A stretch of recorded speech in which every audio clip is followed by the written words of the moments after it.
최근 떠들썩한 소식이 전해지고 있죠. 바로 홈플러스의 부도의 위기입니다. 국내 대표적인 대형마트 중 하나였던 홈플러스가 어떻게 이런 상황까지 오게 된 걸까요? 단순한 경영 실패일까요? 아니면 그보다 더 복잡한 문제가 얽혀 있을까요? 그 배경에는 사모펀드와 MBK 파트너스가 있습니다. 단순히 한 기업이 어려움을 겪는 것이 아니라 글로벌 금융 자본과 유통업계의 구조적 변화가 맞물린 사건입니다. 오늘 영상을 끝까지 보시면 이 사태가 우리 경제와 소비자들에게 어떤 영향을 미칠지 한눈에 알 수 있을 겁니다.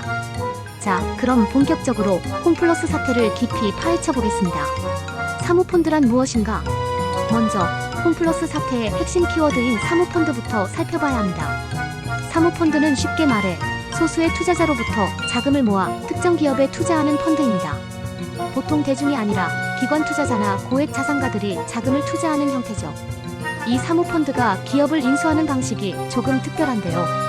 단순히 기업 주식을 사서 배당을 받는 것이 아니라 기업을 직접 운영하면서 가치를 높인 후 되팔아 수익을 내는 구조입니다.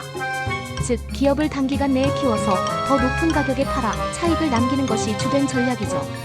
여기서 중요한 포인트는 사모펀드가 기업을 단기적으로 키우는데 집중하기 때문에 장기적인 성장보다는 빠른 수익 실현이 우선될 수 있다는 점입니다. 그리고 바로 이 부분이 홈플러스와 MBK 파트너스의 이야기와 연결됩니다. MBK 파트너스란, 그리고 홈플러스 인수 과정은? MBK 파트너스는 아시아 최대 규모의 사모펀드 중 하나입니다. 2015년 MBK 파트너스는 영국계 유통기업 테스코 TSCO로부터 홈플러스를 7조 2천억 원에 인수했습니다. 당시 국내 최대 규모의 M&A 거래였죠. 그런데 문제가 있었습니다. MBK는 인수자금을 마련하기 위해 상당한 금액을 대출로 조달했는데요. 이 말은 곧 홈플러스가 인수 후에도 막대한 부채를 떠안게 된다는 뜻입니다. 기업을 키우기 위한 투자가 아니라 대출을 갚기 위한 운영이 필요해진 것이죠. 그렇다면 MBK가 홈플러스를 인수한 후 어떤 변화가 있었을까요? 비용 절감과 자산 매각이 본격적으로 진행되었습니다. 홈플러스의 위기와 부도. 홈플러스는 MBK 인수 이후 급격한 변화를 겪게 됩니다. 비용을 줄이기 위해 여러 가지 조치가 시행되었죠. 첫 번째로 자산 매각이 본격화됩니다. 2018년부터 2020년까지 전국 10여 개의 주요 점포가 매각되었고 유동성을 확보하기 위해 부동산까지 정리되었습니다. 하지만 이는 결국 홈플러스의 핵심 경쟁력인 오프라인 점포 기반을 약화시키는 결과를 낳았습니다. 두 번째 문제는 온라인 시장 대응 실패입니다. 쿠팡, 마켓컬리 같은 온라인 유통기업들이 급성장하는 동안 홈플러스는 오프라인 중심의 운영에서 벗어나지 못했습니다. 온라인 쇼핑 트렌드에 제대로 대응하지 못한 것이죠. 결국 매출 감소와 함께 비용 절감 중심의 운영이 이어지면서 홈플러스의 위기는 점점 더 심화됩니다. 그리고 2025년 3월 마침내 서울회생법원에 기업회생 절차를 신청하게 되죠. 홈플러스의 어음부도 소식이 전해지면서 금융권과 소비자들까지 큰 충격을 받았습니다. 기업회생 절차와 그리고 홈플러스의 미래. 기업회생 절차가 시작되면 법원이 기업의 자산과 부채를 조정해 생존 가능성을 높이는 작업을 진행합니다. 쉽게 말해 이 기업을 살릴 것인가 정리할 것인가를 결정하는 과정이죠.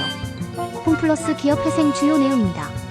기존 대출 조정 및 채무 탕감 가능성, 점포 축소 또는 추가 매각 진행 가능, 일부 사업 구조 조정 및 인력 감축이겠죠.